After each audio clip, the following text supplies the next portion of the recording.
Daniel, capítulo 1, vamos ler verso 5 em diante. Determinou-lhes o rei a ração diária das finas iguarias da mesa real e do vinho que ele bebia, e que assim fossem mantidos por 3 anos, ao cabo dos quais assistiriam diante do rei. Entre eles se achavam dos filhos de Judá, Daniel, Ananias, Misael e Azarias. O chefe dos eunucos lhes pôs outros nomes, a saber, Daniel, Beltesazar, Ananias, Sadraque, Misael, Mesaque e Azarias, Abdenego. Resolveu Daniel firmemente não se contaminar com as finas iguarias do rei, nem com o vinho que ele bebia. Então pediu ao chefe dos eunucos que lhe permitisse não se contaminar. Vamos ler de novo o verso 8. Resolveu Daniel firmemente não contaminar-se com as finas iguarias do rei, nem com o vinho que ele bebia. Então pediu ao chefe dos eunucos que lhe permitisse não se contaminar. Senhor, esconde o teu servo atrás da cruz, e que não fale o homem, mas o Senhor, para que saiamos por aquelas portas ali, mais parecidos com o Senhor e menos parecidos conosco mesmo. Ansiamos, a nossa alma anseia por ti, Jesus, e queremos nessa noite que o teu filho Daniel, que certamente está aí na glória, o exemplo e o testemunho dele registrados na tua palavra, possam falar alto nessa noite, a ponto de mudar o nosso comportamento e nos transformar para a tua glória, em nome de Jesus, amém. Queridos, nós estamos vivendo dias diferentes, dias onde 2 grandes avivamentos estão começando a acontecer. Um avivamento do Espírito de Deus e um avivamento satânico.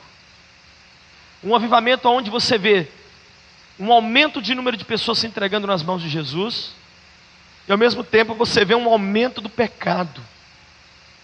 Você vê as pessoas pecando sem vergonha de pecar. E isso ainda fica mais notório, mais claro, mais evidente com os jovens, no meio dos jovens. E esses avivamentos estão correndo paralelos. Deus tem trazido pessoas, Deus tem restaurado vidas, mas o diabo tem destruído pessoas, destruído nações. E a Bíblia nos informa que os últimos dias vão ser assim. Nos últimos dias vai haver esse contraste de um aumento do pecado com um aumento de santidade. E lá no livro do Apocalipse, capítulo 22, verso 11, diz assim: aquele que é santo, santifique-se mais ainda. Aquele que é puro, purifique-se mais ainda. Mas aquele que é injusto, faça mais injustiça ainda. Aquele que é impuro, seja mais impuro ainda. E é isso que nós estamos vivendo. Nós estamos vivendo um tempo, preste atenção nisso, onde vai chegar o tempo, já está começando a acontecer isso. As pessoas não vão aguentar entrar dentro da igreja com uma vida dupla e ouvir uma mensagem e participar de um louvor e de uma adoração e continuarem com a máscara. Ou a pessoa vai se converter ou ela vai embora. Vai chegar o tempo onde as pessoas vão se entregar nas mãos de Jesus e elas é que vão vir correndo para a igreja. E nós não vamos saber o que fazer. Apelo não vai existir. Charles Finney, ele separava os primeiros bancos das suas congregações para que se sentassem aqueles que ficavam incomodados durante a pregação. Então, com 5 minutos de mensagem, tinha gente querendo sentar um no colo do outro já. Porque à medida que ele ia pregando, as pessoas vinham para frente chorando, iam se sentando, e ele não sabia o que fazer. E foi com Charles Finney que começou o apelo, chamar na frente as pessoas que de alguma forma se sentiram tocadas por Deus. Então nós estamos vivendo esse contraste nos dias de hoje. Nós estamos vivendo esse momento onde você vê o diabo agir e você vê Deus agir. E às vezes parece que o diabo está agindo mais do que Deus, porque a mídia dá mais cobertura para o que ele faz. Mas eu quero te dizer que o que Deus faz é tremendo. E tem sido feito por toda a terra, e aonde você vai, em qualquer tribo, em qualquer cidadezinha, em qualquer aldeia, você vai achar a mão de Deus agindo na vida das pessoas. Isso é lindo. Belo Horizonte tem se tornado um referencial no Brasil e no mundo a respeito daquilo que Deus está fazendo. Belo Horizonte tem se tornado um lugar onde as pessoas têm vindo para saber, para ouvir falar do que Deus está fazendo aqui. Joel disse: derramarei do meu espírito nos últimos dias. Mas 1 Timóteo 4, que inclusive o pastor leu hoje de manhã, diz que o Espírito expressamente diz que nos últimos dias muitos abandonariam a fé, por ouvirem espíritos enganadores e ensinos de demônios. E nós estamos vivendo uma situação terrível, porque eu e você, que somos sal e luz desse mundo, temos a responsabilidade de vivermos uma vida condizente com aquilo que pregamos e com aquilo que cremos. Mas no mundo de hoje, eu comparo esse mundo para o cristão como um campo minado, onde nós temos que ir para ele, porque é lá que estão as almas perdidas, mas ao mesmo tempo não podemos pisar em mina, porque se pisarmos vamos morrer. Satanás não está brincando de bang bang com a igreja de Jesus, ele está disposto a destruir, a detonar, a arrebentar comigo e com você, e eu quero te informar por que ele não faz isso agora. Ele não faz isso agora com você, porque sobre a tua vida paira a presença de Jesus. E se por um segundo faltar a presença de Deus, a gente cai morto nesse chão aqui. Eu estou dizendo isso porque às vezes nós começamos a pensar: Senhor, eu já tenho 20 anos de convertido, já li a Bíblia tantas vezes, eu já fiz e aconteci, já fiz um seminário, já isso, já aquilo. A gente começa a achar alguma coisa de nós mesmos. Queridos, eu quero te informar, nós não passamos de pó e cinza. Isaías foi generoso conosco e nos chamou de povozinho de Jacó, bichinho de Israel. É isso que nós somos, um povozinho, mas que Deus olhou lá do céu e resolveu nos amar e nos salvar. Essa história que nós lemos, Daniel era um estrangeiro, estava em terra estranha e foi selecionado dentre um grupo de jovens para assistir diante do rei Nabucodonosor como um conselheiro, como um sábio, como uma pessoa que conhecia os mistérios de Deus. E ao chegar ali, foi colocada para ele uma ração. Diga comigo, ração. Não sei se você sabe, mas ração é coisa para bicho. Começaram a tratar Daniel assim: vamos treinar você, Daniel. Você vai ser uma pessoa versada em tudo aquilo que a gente quer que você seja versado.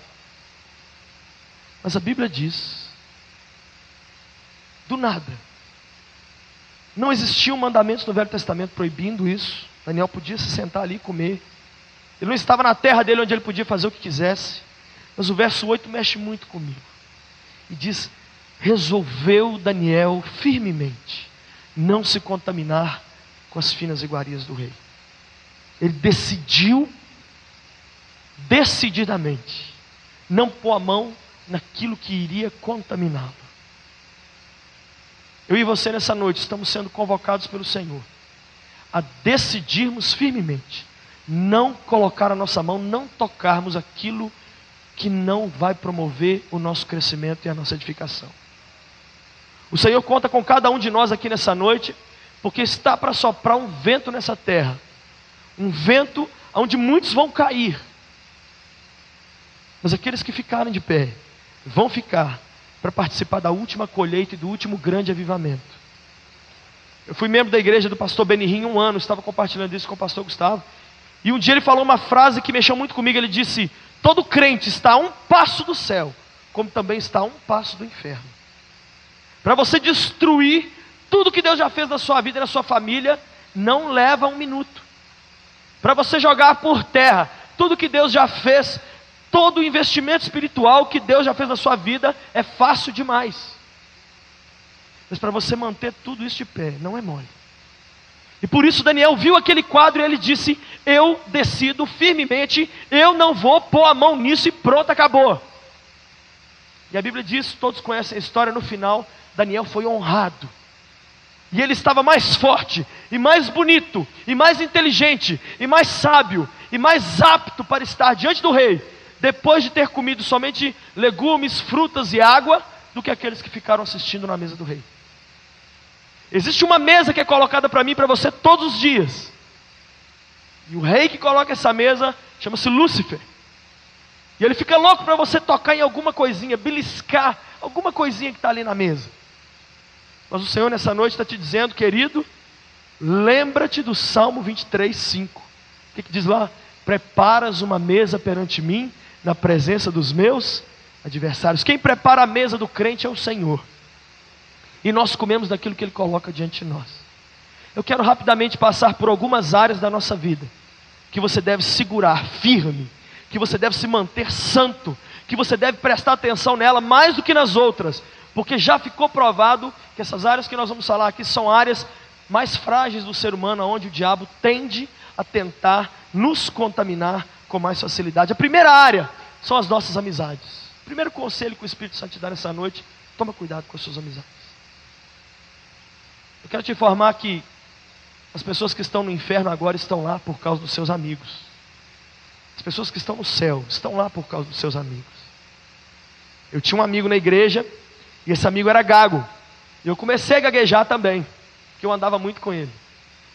E eu perguntei para a mãe, o que eu tenho que fazer para parar de gaguejar? Ela falou, para de andar com o Cláudio. Ele é gago, você para de andar com o Cláudio. Aí vai ficar tudo bem. Um dia um grupo de pais lá na Getsemane se reuniram e falaram comigo, pastor Lucinho, por favor nos fale, qual é o maior problema que o jovem cristão enfrenta hoje? Eu disse, o maior problema, a maior luta, a maior área de dificuldade são os amigos. Que isso, pastor? Não é a prostituição, não? Tem certeza que não são os vícios? Tem certeza que não é o abandono da vida escolar? De jeito nenhum. Porque todas essas coisas que vocês estão citando entram na vida da pessoa por causa dos amigos.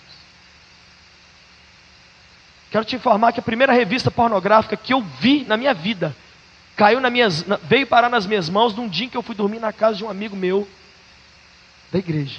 Vamos dormir lá em casa? Vamos. E foi a primeira vez que eu vi uma revista pornográfica na vida.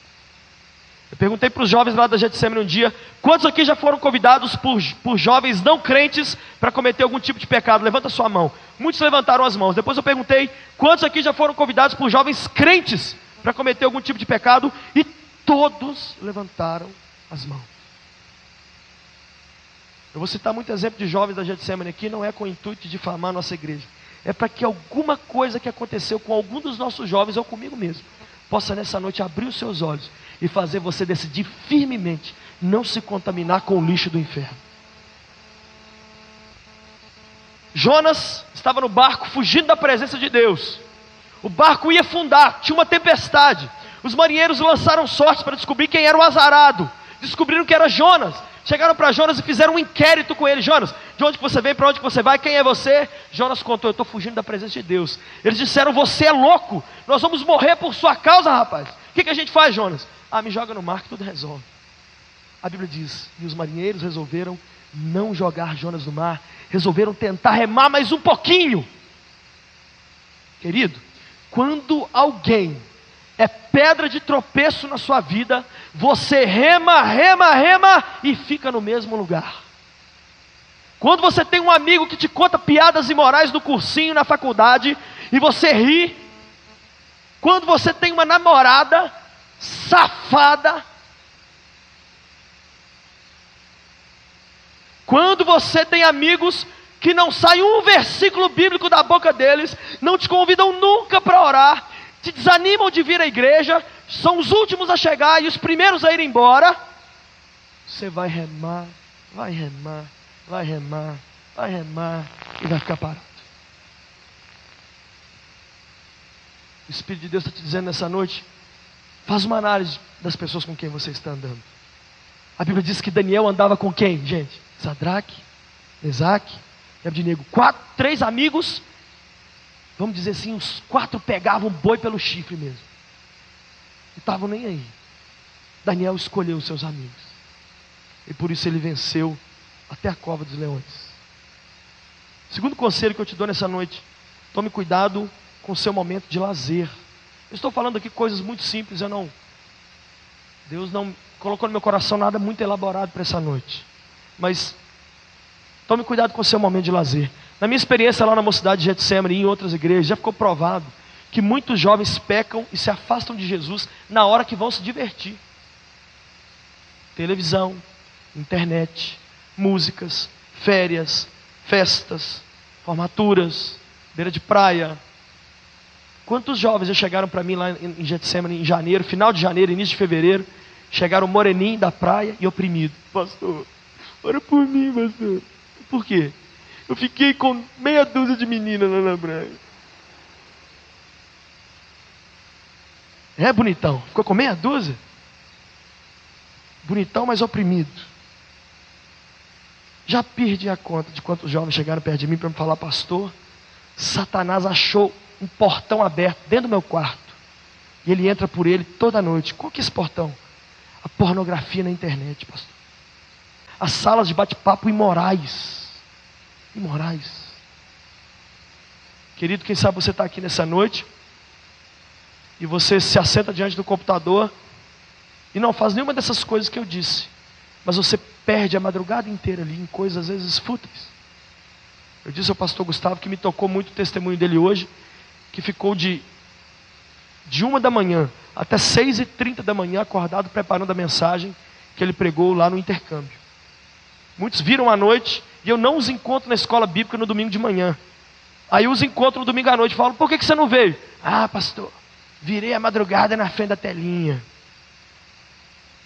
Televisão. Eu fiz uma enquete, fiz uma pesquisa lá na nossa mocidade. E com todos os jovens que eu pesquisei, todos disseram: a televisão mais me afasta de Deus do que me aproxima dele. Músicas.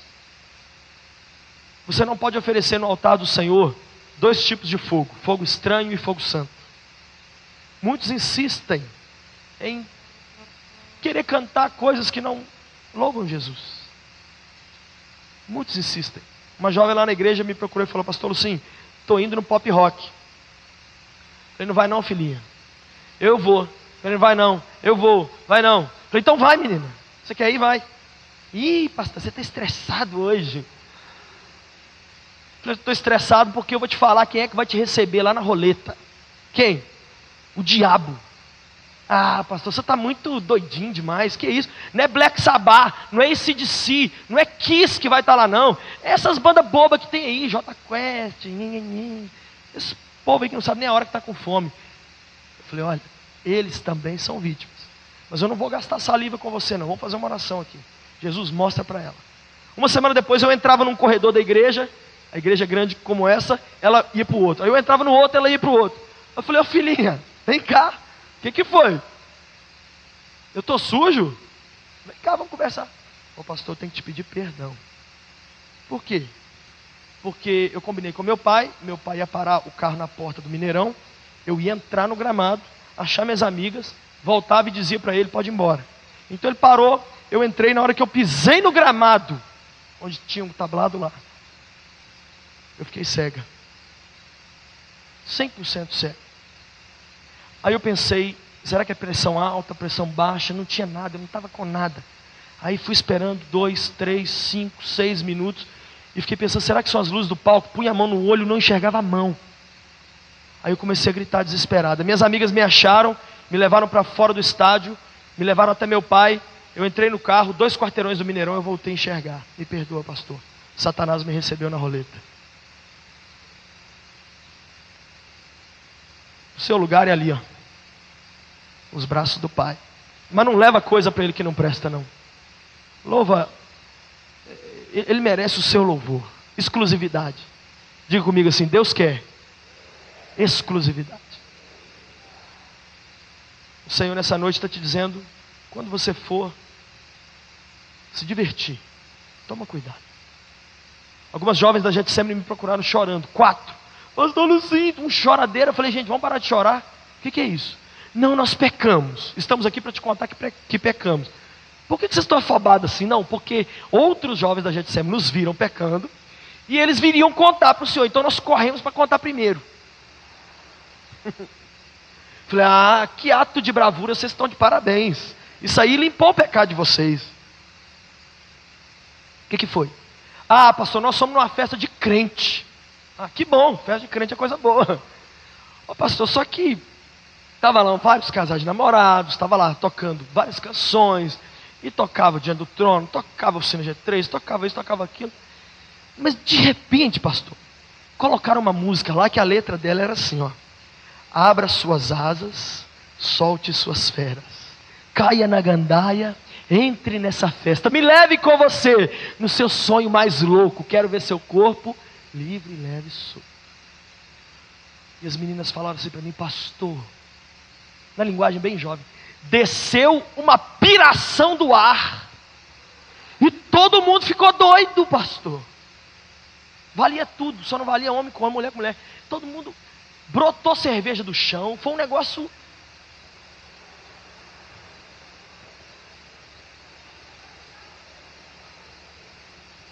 É mesmo? É. E aí, pastor, na hora que a gente está lá dançando, lá na pista de dança, e todo mundo doidão demais, aí chegaram os irmãos da Getsemane para nos buscar. Foi aí que eles nos viram, nós estamos aqui para contar. Querido, o Senhor está te dizendo nessa noite Se divirta sim, você precisa disso, eu preciso disso. Mas não deixe nessa hora a sua guarda baixar, não. Mantenha ela firme, como se você estivesse aqui no altar pregando ou ministrando qualquer coisa ao Senhor. Fica firme, não se contamine. Daniel tinha tudo para pensar assim: eu estou longe de casa. Eu morei 3 anos nos Estados Unidos, morei 1 ano em Aruba, no Caribe. 1 ano e 3 anos lá, sozinho a maior parte do tempo, meu carro, minha casa. Muitas vezes Satanás chegou para mim e falou assim: quem está te olhando, rapaz? Faz o que você quiser, ninguém vai saber. Daniel podia pensar assim, mas o que ele pensou? Decidiu, Daniel, firmemente, não se contaminar com aquilo que o rei tinha para oferecer. Terceiro conselho que eu te dou nessa noite: tome cuidado com a sua vida emocional. Uma matéria da revista Veja, esses dias, trouxe uma matéria de capa chamada assim: os alegres deprimidos. E a reportagem dizia que a cara de alegre, brincalhão e contador de piada do jovem brasileiro é uma farsa, e que a maior parte dos jovens brasileiros vivem tristes. E eu comecei a pensar nisso, comecei a meditar nisso, e comecei a conversar com os jovens lá da igreja sobre isso. E eu descobri que muitos estavam vivendo em tristeza. E eu comecei a descobrir que muitas vezes na hora do louvor e da adoração na igreja, quando muitos choravam, não era pela presença de Deus, era de tristeza. Pastor, o senhor está vendo que todo culto eu choro? Vejo, você está muito na bênção. Não, pastor, eu estou muito arrebentada. Eu tenho uma jovem lá na igreja que é um mistério. É um mistério. A moça linda, modelo, namora com quem ela quiser. Os pais crentes, ela é crente. Tem carro, tem dinheiro, estuda, tem tudo que você pensar humanamente falando. A menina vomita 15 vezes ao dia e tem depressão profunda há 3 anos. Ela começa a conversar comigo, eu falo assim: e aí, filha, beleza? Ela fala assim: beleza.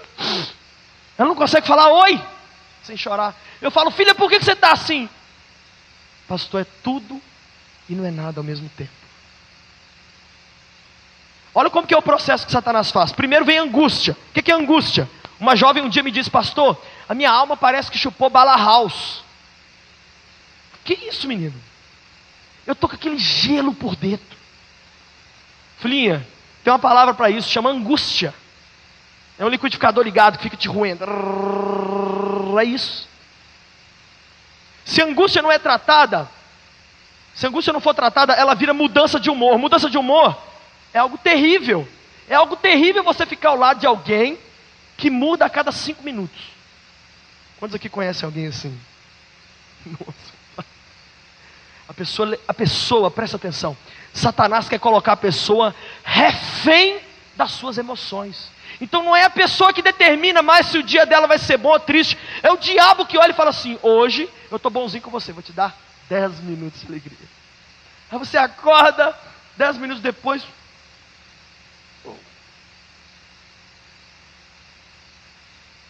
aí você pergunta: por que você está triste? Não sei. Não sei. Se a mudança de humor não for tratada, ela vira solidão. Não tem uma mentira maior do que solidão para o crente. O crente que tem pouca gente do lado dele, ele está com o Pai, com o Filho, com o Espírito Santo e com um bocado de anjo. Amém? Não existe crente só. Não existe. Solidão. Se a solidão não for tratada, ela vira medo do futuro. Será que eu vou casar? Será que eu vou passar? Será que eu vou conseguir? Será que eu chego lá? Será que eu vou viver? Será que tem ladrão ali? Será que eu... Você começa com um monte de perguntas. Se o medo do futuro não for tratado, vira depressão. Pastor, define depressão: é uma super tristeza que te acompanha 24 horas por dia, e não interessa o que aconteça, você está triste. Se você está assim nessa noite, nós vamos orar, e o sangue de Jesus vai vir sobre a sua vida, e você vai decidir não se contaminar com mais nada, e o poder de Deus vai te libertar, e você vai conseguir rir na fornalha, você vai conseguir aplaudir Jesus, mesmo quando tudo estiver terrível, porque Ele é o seu Senhor, e você não vai viver refém das emoções. Glória a Deus, aleluia.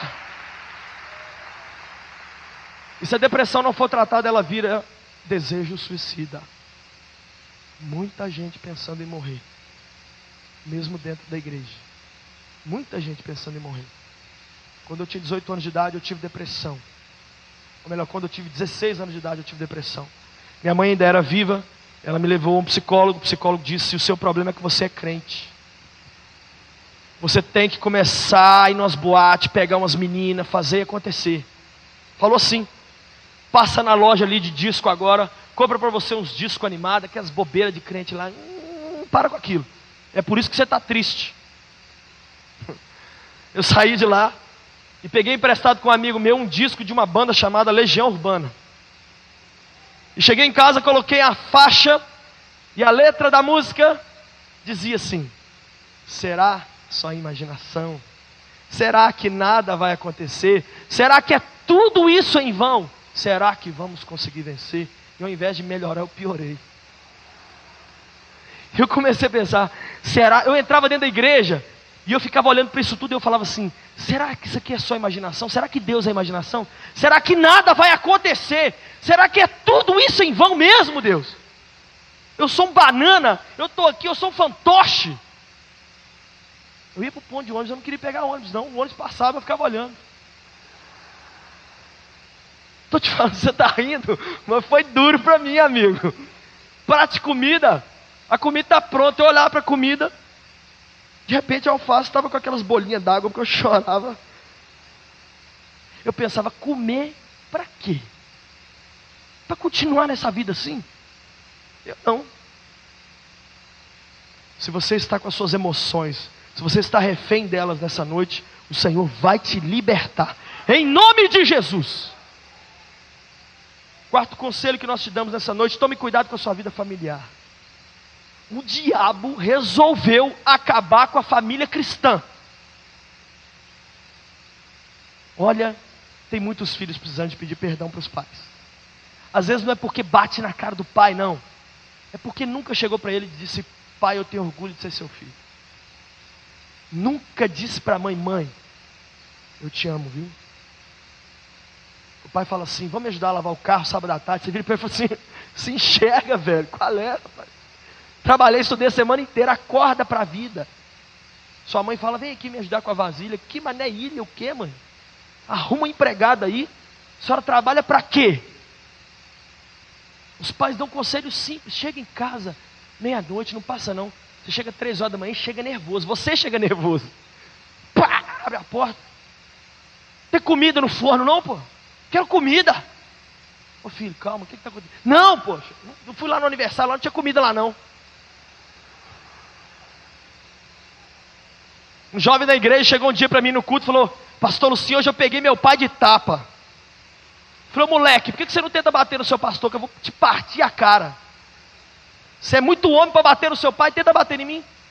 Oh, calma, deixa eu te falar o que aconteceu, eu não quero saber. Seu pai pode ser Hitler, você tinha que obedecê-lo e amá-lo, porque ele te deu a vida, moleque. Ficou muito tempo sem conversar comigo, depois veio me abraçar e falar: me perdoa. Eu não quero que você venha com me perdoa, não. Quero que você vá com esse seu me perdoa aí para o seu pai.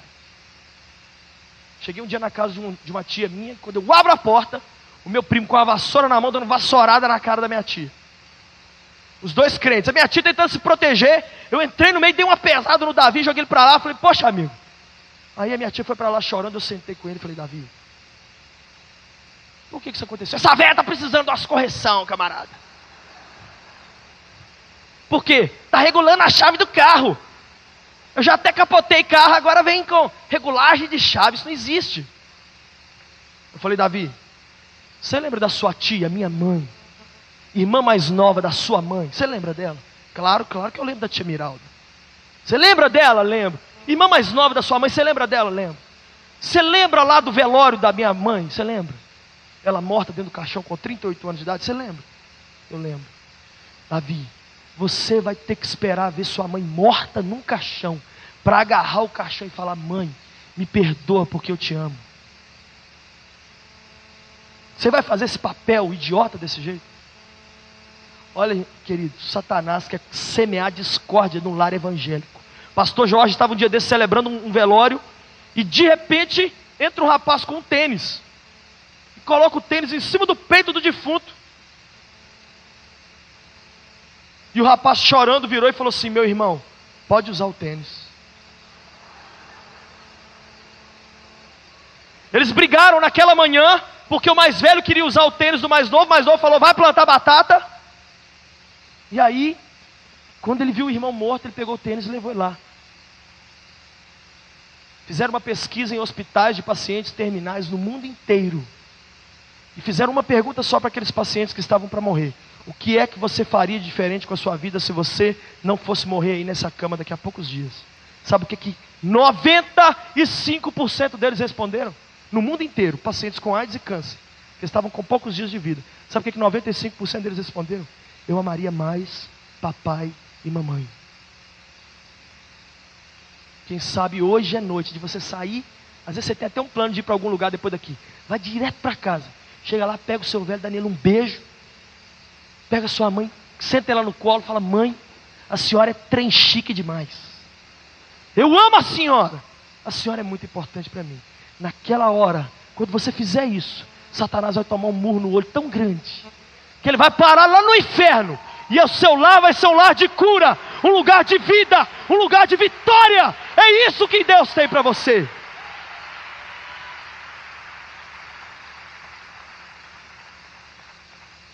Quinto conselho, já estamos indo para o final. Tome cuidado com a sua sexualidade. Poucas áreas eu tenho visto Satanás aprontar igual nessa área. Foi feita uma pesquisa nos Estados Unidos que mostrou que 10% dos evangélicos americanos têm envolvimento com pornografia. E a pesquisa, está registrada no meu livro ali, mostra que no Brasil esse número é um pouco maior ainda. O que é pornografia?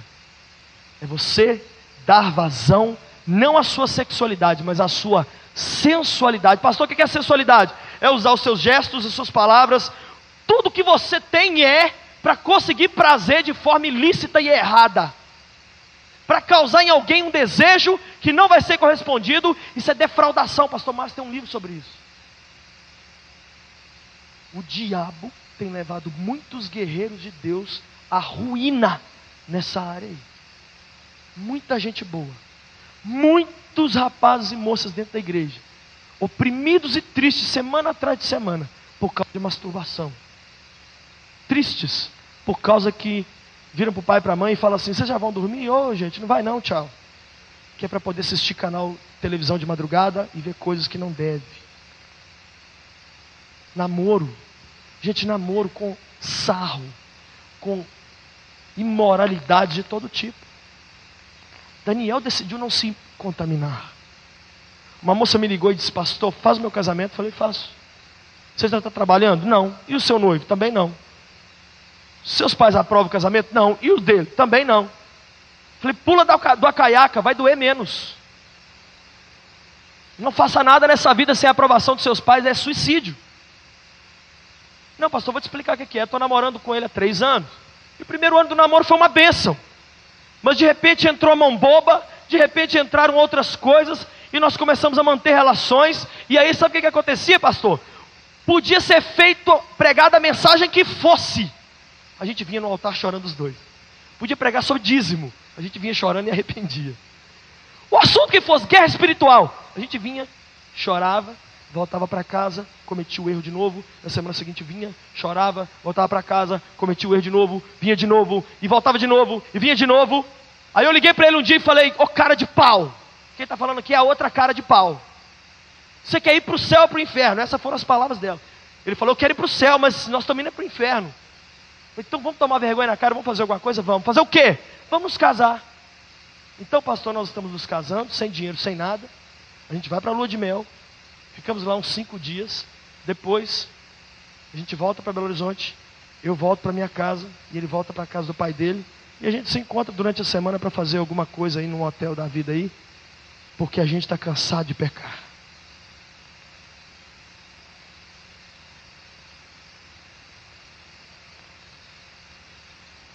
Um jovem amigo meu chamado Rubinho, era solteiro junto comigo na igreja onde eu me converti.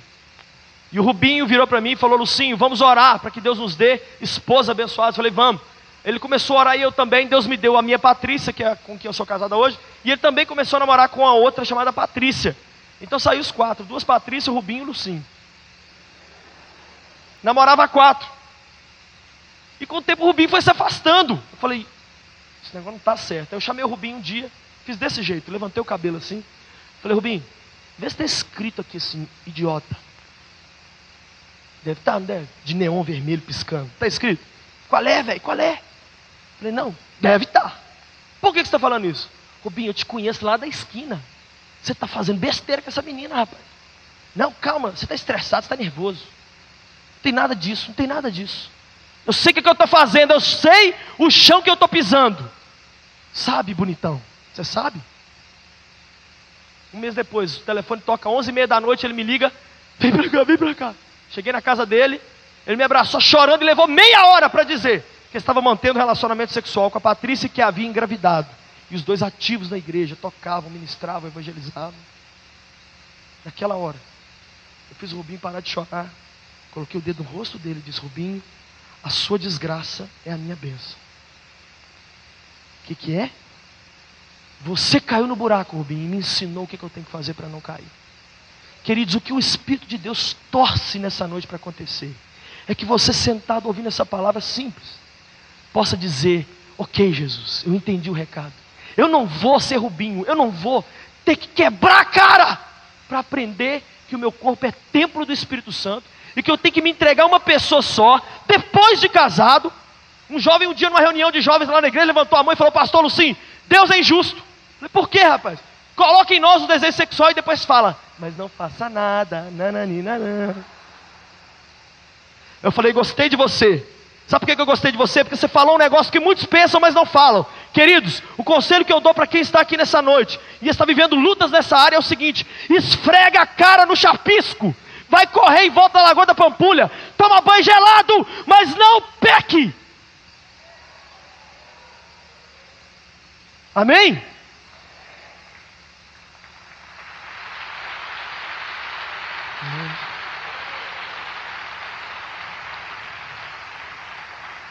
Por quê? Eu vou passar para o último ponto, mas quero só te contar essa última história que aconteceu com um tio meu. Um tio meu que se desviou do evangelho e tinha relacionamento com muitas mulheres durante a semana. E ele me dizia, ele me diz isso até hoje, Lucinho, muitas vezes nu, na cama com a mulher, depois de ter tido ato sexual, eu começava a chorar. Ela virava para mim e falava assim, você não gostou? Eu dizia assim, não, você não está entendendo, não é isso. E eu ia para casa, chegava em casa às vezes 3, 4, 5 horas da manhã, tomava banhos de 1 hora e meia, passando sabonete, às vezes gastava um sabonete no banho, tentando me limpar, porque eu sentia nojo, mas nada tirava aquele nojo de mim. Querido, nessa noite, o Senhor está aqui para te dar controle sobre essa área da vida, para fazer de você um vitorioso. Eu posso dizer aqui para a glória de Deus, minha esposa está aí, eu e ela nos casamos virgens. E naquele dia maravilhoso, ou dia maravilhoso aqui, 2 de julho de 94, é uma bênção de Deus. Sabe o que eu fiz? Fomos lá para os finalmente. Que beleza. 4 horas da manhã, eu olhei para ela e falei assim, agora eu vou fazer um negócio que eu sempre sonhei em fazer. O quê? Eu passei a mão na Bíblia e fui ler a Bíblia. E fui orar. Eu quero ver se a minha consciência vai estar arrebentada, moída no pau. Eu quero ver como é que eu vou estar. Gente, eu orava e a presença de Deus estava lá. Eu li a Bíblia, não tinha acusação. Eu quero te dizer nessa noite, você pode ter uma sexualidade abençoada e controlada por Deus. Último conselho que eu te dou nessa noite: tome cuidado com a sua vida espiritual. Todo crente vive diariamente 2 lutas. Uma contra os inimigos externos, que são os demônios, e outra contra os inimigos internos, que são os desejos da carne. E se você não vigia, você entra por um caminho de desânimo e de apatia que te domina, e você começa a achar que tem que ser assim mesmo. Nos Estados Unidos, na década de 60, surgiu um xingamento, um palavrão para os crentes, e esse palavrão chama-se até hoje Jesus Freaks. Então as pessoas passavam na porta das igrejas e falavam, ah lá os Jesus Freaks. Jesus Freaks significa os doidos de Deus, os loucos de Jesus, os miolo mole. E na década de 60, 70 e 80, o pessoal não gostava de ser chamado de Jesus Freak. Mas da década de 90 para cá, o pessoal começou a cair em si e falar, olha, você quer saber do negócio? Nós somos Jesus Freaks mesmo. Não importa o que vão pensar de mim, eu quero é Deus mesmo. E daí? Eu prefiro ser assim com Deus. Eu prefiro gritar na casa de Deus do que chegar na frente de um shopping, na vitrine do shopping e dar grito. Ai, olha que promoção de calça linda. Vai pro Mineirão, emociona com gol, emociona com promoção, emociona com festa, se prepara, chega na casa de Deus. Aleluia. Oh, maravilha. Pastor Gustavo, quando é que tem outro intercâmbio? Eu quero intercâmbio, quero festa, quero esporte, não quero saber de monte de vigília, de jejum. Eu chamo esse pessoal lá na igreja de crente ninja. Por quê? Ninja sempre sai do meio da poeirinha, você não sabe onde é que ele aparece. Então de repente eu estou lá na igreja e eu falo assim, vai ter uma festa, brota gente do chão. Ô pastor, toma aí, hein? Quer que eu te ajude em alguma coisa aí? Crente ninja, joga uma poeirinha assim, sai de dentro.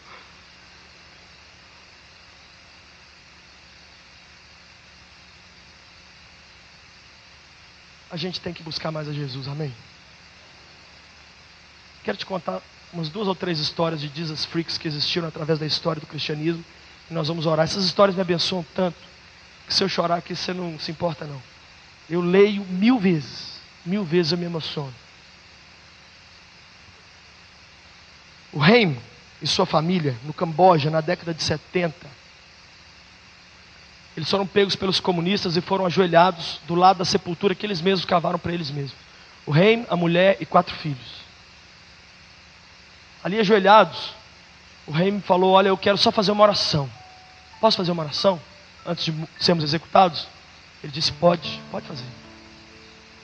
Então ele, no meio da oração, ouviu um barulho, o filho dele se levantou, o mais velho, e correu para o meio do mato.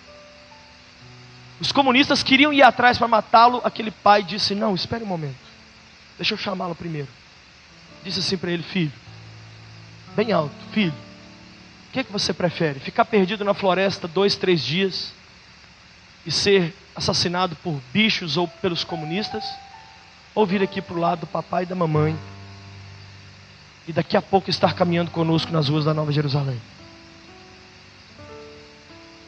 Aquele menino saiu chorando do meio do mato, se ajoelhou ao lado dos pais, dos irmãos e foi assassinado. Na Coreia, na década de 50, o pastor Kim e uma igreja underground lá de 27 pessoas, eles foram descobertos também pelo Exército Vermelho. Foram colocados em praça pública para negar Jesus. Eu estou tentando te fazer ver o que nós temos que ser. Que tipo de crente Deus espera de nós. Que Jesus Freaks Deus quer achar em nós. Que Daniéis Deus quer fazer de nós nessa noite. Colocaram aquelas pessoas ali e disseram, neguem a Cristo, senão morrem. Eles disseram, nós já o amamos demais para o negar. Não tem jeito mais. Os comunistas disseram, então nós vamos matar os seus 4 filhos enforcados na frente de vocês. Colocaram as cordas no pescoço dos filhos. Aquelas crianças de 5, 6, 8 e 9 anos de idade olharam para os seus pais antes de morrerem. E os pais disseram, filhinhos, fique tranquilo, hoje ainda nós vamos jantar com Jesus.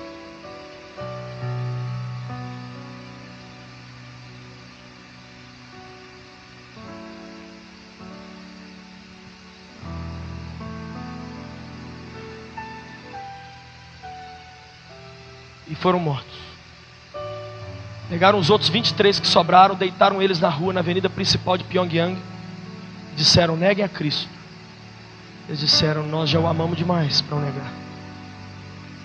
Colocaram um rolo compressor lá no início. E vieram esmagando aqueles crentes. Mas deitados no chão, eles levantavam suas mãos e cantavam uma canção que diz assim: Tu és fiel, Senhor, meu Pai Celeste. E cantavam aquela canção. E enquanto aquele rolo compressor passava, a multidão foi sendo tocada por Deus e eles começaram a chorar. E quando estava o último crente vivo, ele terminou dizendo: fiel a mim.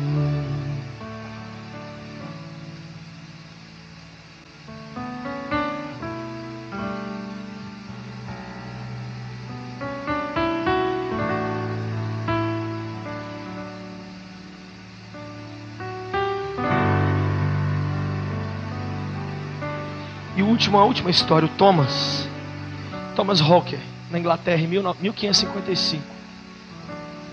Esse homem foi condenado a morrer a 23 anos de idade, na fogueira, queimado, por não negar Jesus. Um amigo procurou na noite anterior do assassinato e disse para ele: Thomas, eu quero aceitar Jesus, mas eu não acredito que ele existe. Mas eu descobri um jeito de saber se ele existe ou não. Sabe qual é o jeito, Thomas? É se eu ver alguém morrendo por ele, no meio do fogo, e não o negando. Amanhã, Thomas, quando você estiver sendo queimado, faça alguma coisa que mostre que você permaneceu fiel a ele, e eu vou aceitar o seu Jesus.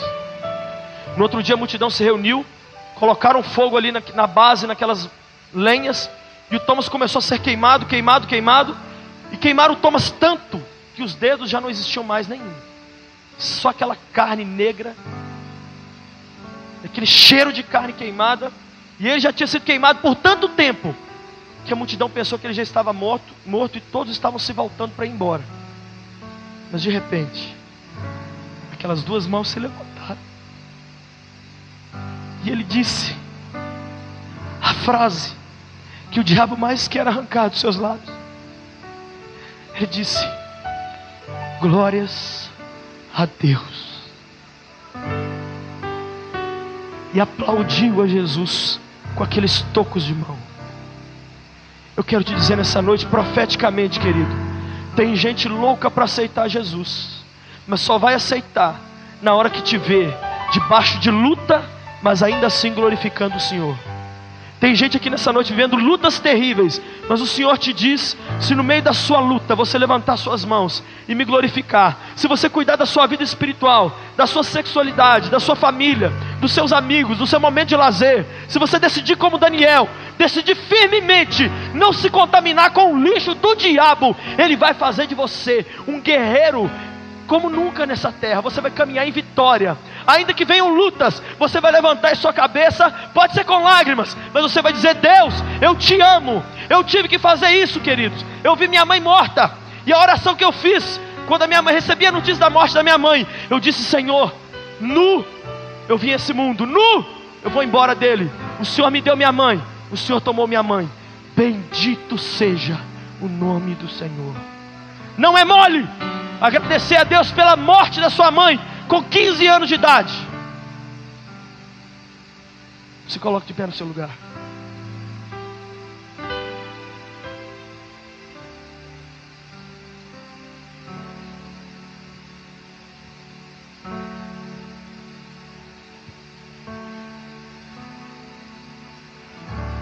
Eu espero que alguma coisa tenha servido para você.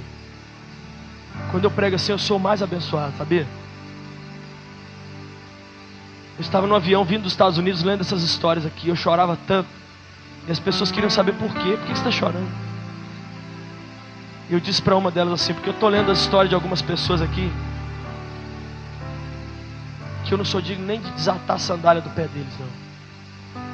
O Senhor nessa noite quer fazer de você um apaixonado por Ele, mais do que você já é. Se você é louco por Ele, eu quero te informar que pode ser mais. Se você se entrega por Ele, eu quero te informar que você pode se entregar mais. Querido, nessa noite eu não vou pedir apelo, nada. Só vou dizer o seguinte: vou fazer uma oração. Nós vamos cantar essa canção aqui, e nós vamos fazer uma oração. E eu quero que você levante a sua mão onde você está. Se alguma coisa que foi falado serviu para você, se o Espírito de Deus está te incomodando durante essa palavra simples, dizendo: olha, querido, eu te trouxe aqui hoje para ouvir isso que foi falado. Quem sabe não tudo, mas alguma coisa. Se serviu para você, levanta a sua mão. Nós vamos orar. Antes vamos cantar essa canção com as mãos levantadas.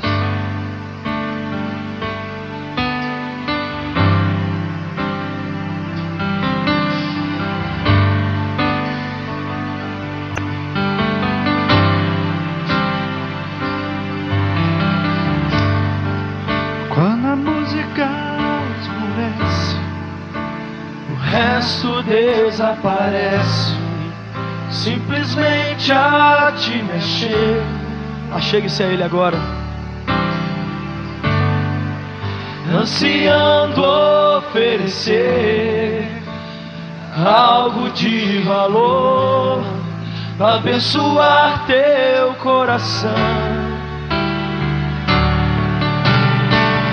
Mais que uma canção eu te darei, pois apenas uma canção não é o que queres de mim. É mais profundo, Deus, é mais profundo. Mais profundo busca, Senhor, do que os olhos podem ver. Queres meu coração. Volte-se pra Ele agora. Estou voltando à essência da adoração, e a essência és tu, a essência és tu, Jesus. Me perdoa pelo que eu fiz dela, pois a essência és tu, a essência és tu, Jesus. Nós vamos cantar a segunda parte dessa canção, e você vai com os olhos fechados confessar diante de Deus o que ainda te prende, o que foi falado aqui, aquilo que ainda te acorrenta, aquilo que ainda é a área perigosa na sua vida. O Espírito Santo está agora dizendo a você: filho, decida firmemente não se contaminar mais, e eu vou te visitar. Nós vamos cantar e você vai orar, e você vai pedir a Deus isso, e você vai clamar em nome de Jesus. Enquanto nós dizemos isso, Rei de imensurável valor, ninguém pode expressar o quanto és digno. Ore ao Senhor. Rei de imensurável valor, ninguém pode expressar o quanto és digno. Embora eu seja pobre e fraco, embora eu seja pobre e fraco, tudo que tenho é teu, cada fôlego meu. mais que uma canção, mais que uma canção eu te darei, pois apenas uma canção não é o que queres. mais profundo, Deus, mais profundo, mais profundo busca, Senhor, do que os olhos podem ver. Queres meu coração.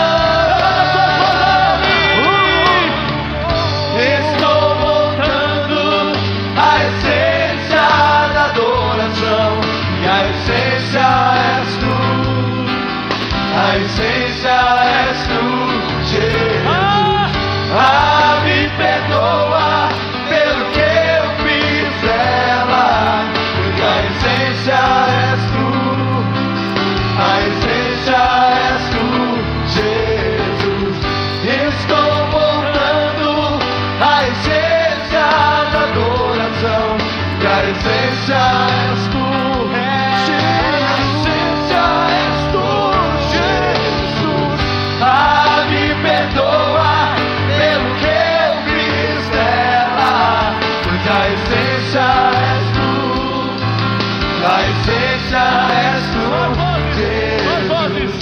Estou voltando à essência da adoração.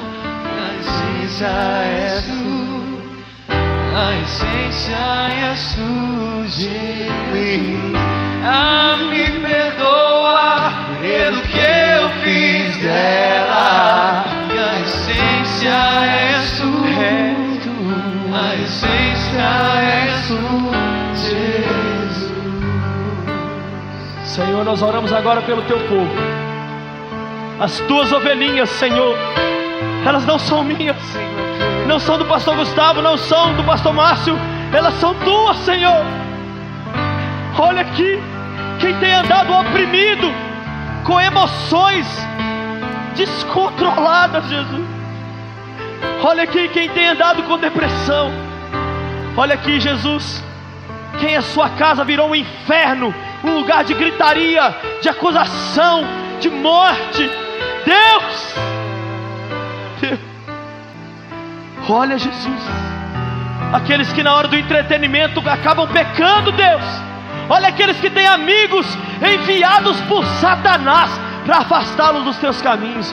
Olha aqueles, Deus, que têm uma sexualidade depravada, avançada, errada. Olha, Jesus, aqueles que se recusam a levantar as mãos da fornalha e te dar glória no meio da tribulação. Oh Deus, oh Deus, oh Deus, poupa o teu povo, Senhor. Poupa o teu povo, Senhor. Poupa tua herança. Poupa Deus, poupa Deus, poupa o teu povo. Traz o perdão aqui, traz tua cura aqui, traz tua vida, traz teu perdão, Senhor, traz tua vida, oh Senhor, oh Jesus, oh Jesus. Diga comigo em voz alta: Deus, eu entendi teu recado, e eu agora decido firmemente não me contaminar com aquilo que o rei deste mundo tem me oferecido. Cuida de mim, Jesus, me perdoa. Fala agora o que é para perdoar. Fala aí, rapidinho. Fala: Jesus, me perdoa por rir de piadas imorais, por não respeitar meus pais. Fala com ele: me perdoa, Deus, me perdoa, me perdoa, me perdoa. Agora diga: Deus, é aqui no teu altar. Diga: é aqui no teu altar que eu deixo o meu lixo. Eu sei, Jesus, que o Senhor agora está me visitando. Talvez agora eu não perceba a mudança, mas na segunda, na terça, na escola, no trabalho, no ônibus, na rua, eu vou ver que eu estou mais santo, que eu estou te amando mais, que o pecado não me domina, porque o Senhor é Deus.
Faça assim.